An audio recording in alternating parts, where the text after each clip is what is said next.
Buonasera e ben ritrovati con l'informazione flash di New Sicilia, i principali titoli del pomeriggio. Il ministro Salvini ad Agrigento in occasione dell'inaugurazione del Ponte San Giuliano alla domanda dei giornalisti su cosa pensasse dell'inchiesta che ha colpito l'Ars ha risposto: non mi fate giudicare ciò che non conosco sufficientemente, dico solo agli inquirenti di fare in fretta.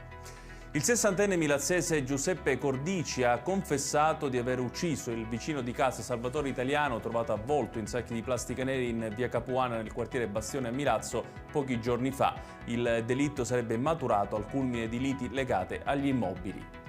Paura in un bar di Palermo dove una violenta rissa ha coinvolto più persone, tra i feriti anche l'assessore comunale Fabrizio Ferrandelli, colpito mentre tentava di sedare gli animi. L'episodio è avvenuto vicino al centro storico all'interno di un bar di via Alloro. Vertice tra i sindacati e l'assessore Tamaio per discutere della vertenza Almaviva. Si va verso una nuova proroga della cassa integrazione in attesa che il Ministero della Salute autorizzi l'attivazione del progetto del numero europeo unico per le cure non urgenti che consentirebbe di riallocare più di un centinaio di persone tra Palermo e Catania.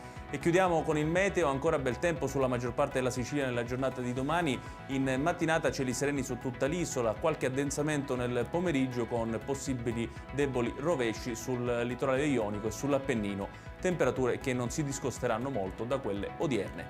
Ed è tutto per questa edizione, tutti i dettagli su queste notizie li trovate come sempre sul nostro sito www.newsicilia.it. Grazie per averci seguito e buon proseguimento di serata.